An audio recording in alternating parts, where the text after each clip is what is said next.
주님의 평안으로 인사드립니다. 우리가 지난 시간에 이제 다니엘서를 연구하기로 했었는데 오늘부터 다니엘서 11장 40절부터 연구를 해보도록 하겠습니다.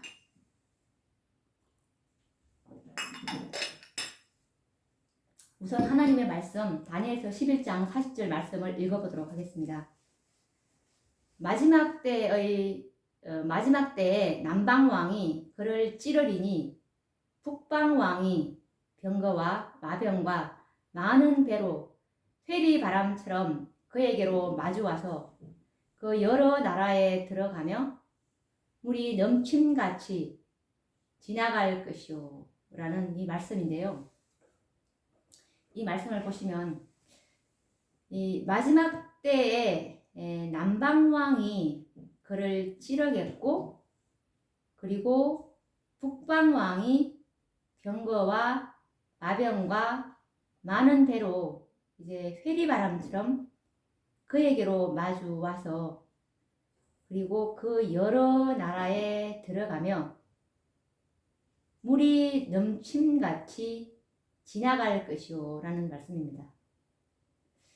이 남방왕이 누구인지도 모르겠고, 그리고 그도 누구인지도 모르겠고, 북방왕이 누구인지도 모르겠죠. 그러면 우리가 이들에 대해서 이제 알아야 될 것인데, 이 마지막 때라는 이 말, 다니엘 11장 40절에 마지막 때에 남방왕이 그를 찌른다고 하지 않았습니까?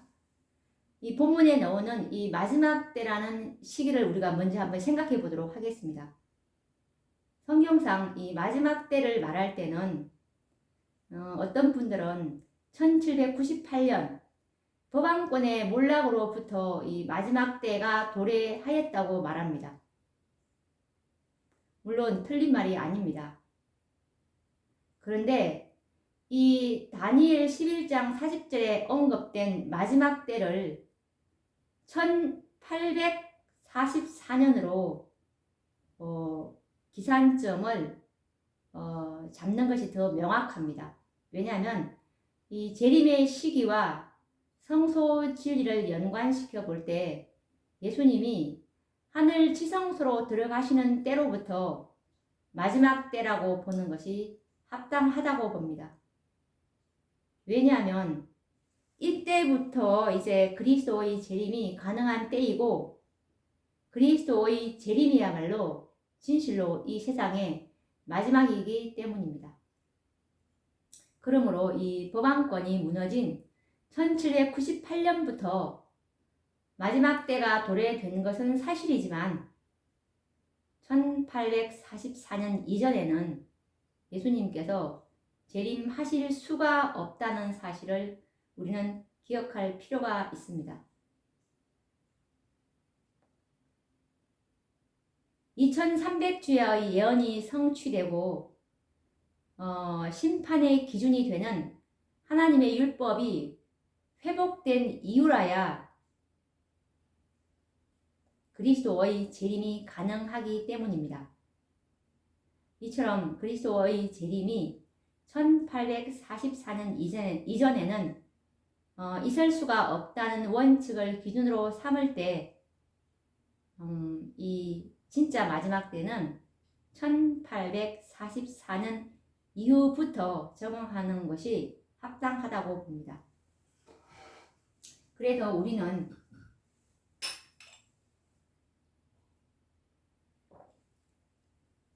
다니엘서 8장 14절에 그가 내게 이르되 2300주야까지니 그때에 성소가 정결하게 함을 입으리라 라는 예언이 성취되는 1844년 이후부터 이제 연구를 시작할 것입니다.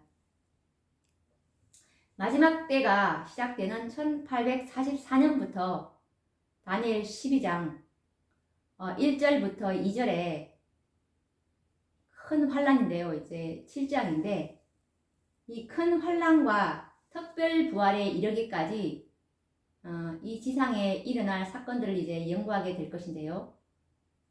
그렇다면 이제 1844년부터 7장까지 그동안의 세상에서 일어날 예언들을 한번 열거를 해보자면, 우선 새 천사의 기별이 먼저 전파가 되어야 되고, 그 다음에 이 새 천사의 기별과 함께 요한계시록 18장 천사가 연합을 해야 합니다. 천사가 내려와야 되고, 그 다음에 18장 천사의 사업이 이루어진 다음에 이제 151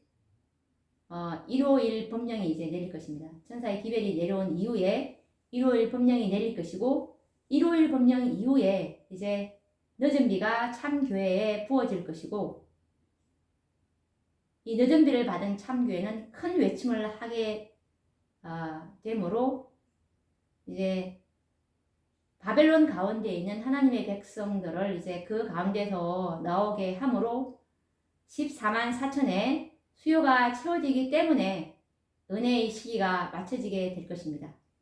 그 다음에 일어날 예언적 사건의 순서는 이제 야곱의 환란과 7장이 될 것입니다. 이 모든 예언들은 1844년 이후에 순차적으로 성취되어야 할 사건들입니다. 그래서 이 다니엘 11장 40절에 나오는 남방왕과 이 북방왕의 싸움은 1844년 이후에 있을 전쟁에 관하여 기록된 말씀이라는 사실을 알게 됩니다. 그렇기 때문에 이 1844년 당시의 재림 선구자들로서는 이 1844년 이후에 성취될 예언을 정확하게 해석하기란 어려웠을 것입니다. 다니엘 11장 40절에 나오는 남방왕과 북방왕의 싸움은 그들에게는 아직 미고에 성취될 예언이었기 때문입니다. 성경상 예언들은 그 예언이 성취되기 전까지는 혹시 예상은 할 수 있을지 모르지만 정확한 해석은 그 예언이 성취된 이후에야 가능한 것입니다. 그러므로 정확한 해석은 그 예언이 성취될 당대를 살아가는 하나님의 지혜로운 종들에게 맡겨진 사명일 것입니다. 그래서 이 예언은 언제 해석이 될 것이냐 하면 다니엘서 12장 4절 말씀처럼 다니엘아 마지막 때까지 이 말을 간수하고 이 글을 봉함하라.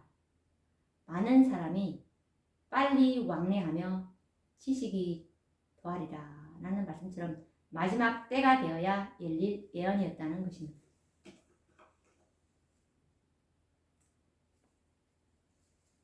이 남방왕과 북방왕에 대해서 이 다니엘서 11장 40절에 이 남방왕과 북방왕에 대해서 나오는데, 이 남방왕과 북방왕에 대한 정확한 이해를 하기 위해서는 우선 이 다니엘서 11장 40절에서 45절까지 읽고, 그리고 다니엘서 12장 2절까지의 본문을 여러 번 한번 읽어 보셔야 내용을 충분히 이해하게 될 것이고, 그 내용이 1844년인 마지막 때부터 시작해서 은혜의 시기가 끝나고 예수님의 재림 직전 특별 부활이 일어나는 시기까지 이르게 된다는 예언임을 깨닫게 될 것입니다.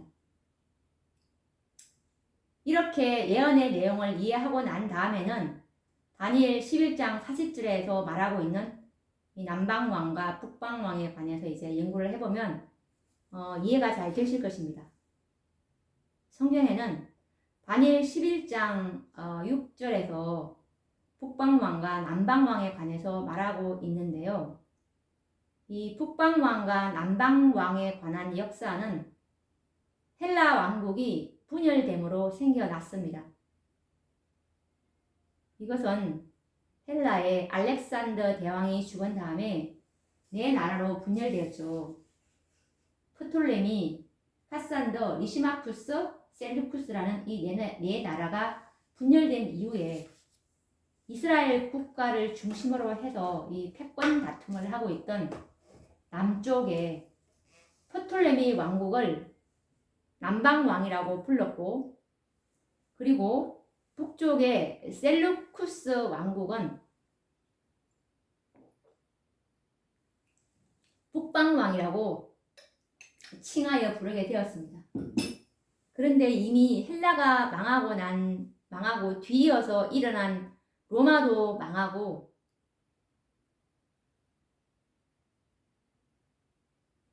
1260년이 지난 도방권의 통치마저 끝난 이후에 새삼스럽게 이 다니엘 11장 40절에 또 남방왕과 북방왕을 언급하고 있으면서 전쟁에 관하여 예언하고 있는 것입니다.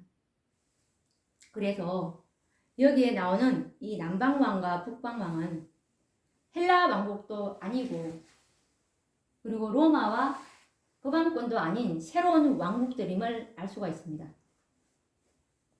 확실한 것은 과거에 이 왕국들은 이스라엘 나라를 중심으로 해서 남쪽과 북쪽에 존재하여 있었다는 사실과 그 나라들은 항상 초강대국이었다는 사실을 우리는 기억해야 할 것입니다. 그래서 이 다니엘 11장 40절에 북방왕과 남방왕의 정체를 알기 위해서는 우리는 불가불 과거의 역사를 좀 거슬러 올라가서 이스라엘을 중심으로 하는 고대의 북방왕들과 남방왕들의 존재를 먼저 생각해보는 것이 합당할 것입니다. 다니엘서에 나타난 세계 역사와 예언은 느부갓네살 왕이 통치하는 바벨론 나라부터 시작되었습니다. 다니엘서의 예언과 역사는 바벨론으로부터 시작하였기 때문에 최초의 북방왕은 이스라엘의 북쪽에 위치하고 있었던 바벨론부터 시작하는 것이 합당하다고 생각합니다. 또한 고대 남방왕은 이스라엘 남쪽에 위치해서 북방왕과 이 쌍벽을 이루었던 애굽을 지칭하는 것 역시 타당하다고 봅니다. 그래서 정리를 해보자면 북방왕의 계보는 바벨론, 다음에 이제 메데가 이었고, 메데 페르시아가 이었고, 메데 페르시아 다음에 일어난 나라가 헬라였고, 헬라 다음에 일어난 나라가 로마고, 로마 다음에 일어난 그 북방왕의 계보는 북왕권이었습니다. 그리고 이 남방왕의 계보를 보자면 애굽에서 이어서 이제 프랑스, 영적 애굽이죠. 프랑스가 이 남방왕의 계보를 이어왔습니다. 고대 역사에서 애굽은 항상 남방왕의 위치를 잃지 않고 오랫동안 유지하고 있었지만 이 북방왕의 세력과 위치는 여러 번 바뀌어졌습니다. 그리고 유의할 점은 세계의 역사는 항상 북방왕에 의해서 주도되었고, 예언적 관점에서도 북방왕이 항상 예언의 중심에 있었다는 사실입니다. 반면에 남방왕은 역사적으로 두각을 나타낼 때도 있었지만 항상 북방왕의 조역에 지나지 않았고 성경 예언상 큰 의미를 갖고 있지 않았습니다. 그러면 우리가 이 1844년 이후에 마지막 때에 있을 남방왕과 북방왕의 전쟁을 연구하기 위해서는 우리가 어떤 원칙들을 생각하고 있는 것이 좋은데요. 어떤 원칙이냐면 마지막 때는 항상 1844년 이후부터 적용해야 된다라는 것을 염두에 두시고, 그리고 이 남방왕과 북방왕은 이스라엘을 중심으로 존재하여 있었다라는 이 원칙과, 그리고 남방왕도 강했지만 북방왕은 항상 더 강대국이었다라는 점입니다. 그리고 과거의 예언들은 항상 아브라함의 자손들이 중심이 되었다는 것입니다. 그래서 이 마지막 때인 오늘날에도 남방왕과 이 북방왕의 중심에 영적 아브라함의 자손들인 교회를 중심으로 이제 예언을 풀어야 할 것입니다. 갈라디아서 3장 29절에 보시면 너희가 그리스도께 속한 자면 곧 아브라함의 자손이요 라는 이 원칙을 잊어버리면 마지막 사건과 예언에 관한 예언을 올바로 해석하기가 어려워집니다. 요한계시록은 바로 그리스도께서 교회에 보내신 서신이고 계심을 우리는 기억해야 할 것입니다. 주님께서 요한계시록 1장 19절에서 20절 말씀에 그러므로 내 본 것과 이제 있는 일과 장차 될 일을 기록하라. 내 본 것은 내 오른손에 7 별의 비밀과 7 금 촛대라. 7 별은 7 교회의 사자요 7 촛대는 7 교회니라. 그래서 이 다니엘 11장 40절에서 45절의 예언은 1844년부터 시작되는 마지막 이 라오디게아 교회 시대에 성취될 예언이라는 것입니다. 그러면 마지막 때에 하나님의 교회를 중심으로 해서 전개될 남방왕의 존재를 찾아보기로 하겠습니다. 오늘날의 남방왕을 찾기 위해서는 우리가 어떤 원칙을 적용해야 하는데요. 어떤 원칙이냐면 북방왕은 항상 하나님의 존재를 인정했습니다. 그런데 남방왕은 신의 존재를 부인했어요. 그리고 다니엘 10장과 11장은 실제적인 전쟁의 역사라는 것을 항상 염두에 두셔야 할 것입니다. 과거 구약시대에는 역사와 예언의 중심에 항상 이스라엘 국가와 육적 아브라함의 백성들이 있었지만 오늘날에는 그 의미를 새롭게 설정하여야 합니다. 오늘날은 교회와 하나님의 백성들을 중심으로 삼아서 예언을 풀고 역사를 조명하여야 올바른 해석이 될 수가 있습니다.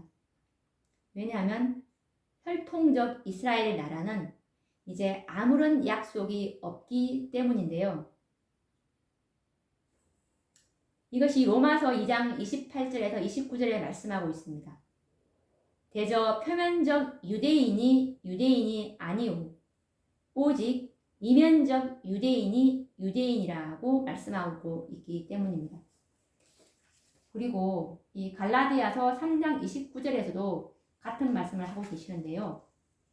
너희가 그리스도께 속한 자면 곧 아브라함의 자손이요. 그래서 오늘날은 영적 이스라엘 백성들인 교회가 모든 예언의 중심에 있어야 하는 것입니다. 성경에는 하나님의 백성들을 당신의 나라로 표상하고 있는데요. 베드로전서 2장 9절에 그렇게 나와 있는데 오직 너희는 택하신 족속이요 왕 같은 제사장들이요 거룩한 나라요. 그래서 오늘날은 하나님의 교회를 중심으로 해서 남방왕과 북방왕의 존재를 우리는 찾아야 할 것입니다. 과거 북방왕은 신의 존재를 중요시했지만 남방왕은 신의 존재를 부인하였습니다. 과거 남방왕을 대표하였던 애굽의 사상이 무엇이었는지 생각하면서 현대의 남방왕을 찾아보는 것이 지혜로울 것입니다.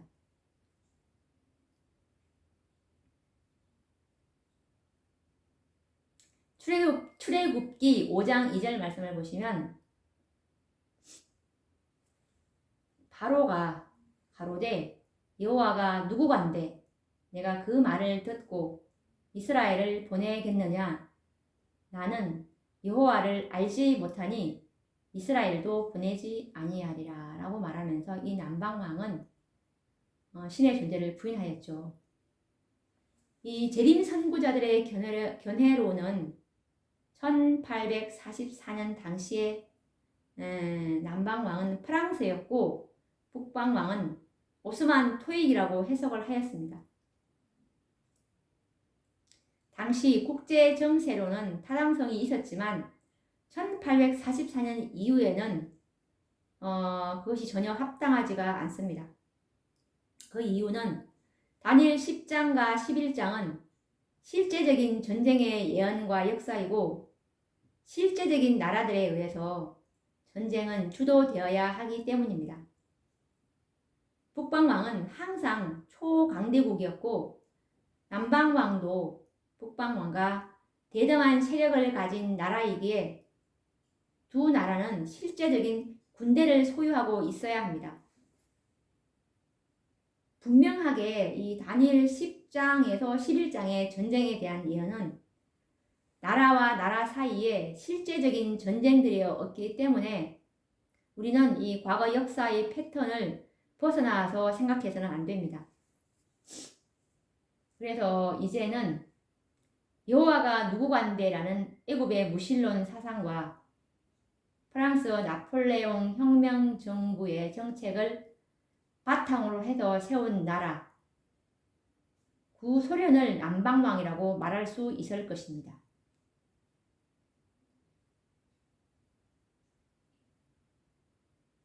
물론 공산주의 국가들은 모두 그의 세력이 될 것입니다. 그래서 이 다니엘서 11장 40절에 나오는 남방왕은 구소련을 지칭하는 것이 합당하겠죠. 프랑스의 나폴레옹 혁명 정부로부터 기인된 무신론 사상이 기반이 되어서 공산주의의 그 혁명을 일으킨 마르크스와 레닌은 1917년 공산주의 볼셰비키 혁명을 성공시켰습니다. 구소련이 1844년 이후에 여호와가 누구간데라고 호언하던 애국왕 바로의 사상을 가진 남방왕이라는 해석은 너무 타당한 것이겠죠. 그래서 소련은 공산주의를 신봉하는 많은 위성 국가들의 종주국으로서 막강한 군사력을 가진 마지막 때의 남방왕으로 지칭하기에 너무나 적합한 나라입니다. 공산주의의 근본 바탕은 프랑스 혁명 정부의 무신론 사상에서 시작해서 발전하였습니다. 현대의 공산주의는 카를 마르크스와 프리드리히 엥겔스에 의해서 체계화되고 그리고 블라디미르 알리치 레닌, 요시프 스탈린 등이 개성한 프롤레타리아 혁명 이론에서 탄생된 것이 바로 공산주의의 근본 바탕이라고 볼 수가 있겠습니다. 오늘 우리가 이 다니엘서 11장 40절에 이 남방왕이 누구인지에 대해서 이제 연구를 하게 되었는데 다음 시간에는 이 북방왕 다니엘 11장 40절에 이 북방왕의 존재가 누구인지에 대해서 또 연구를 해보도록 하겠습니다. 그럼 다음 시간에 뵙도록 하겠습니다. 감사합니다.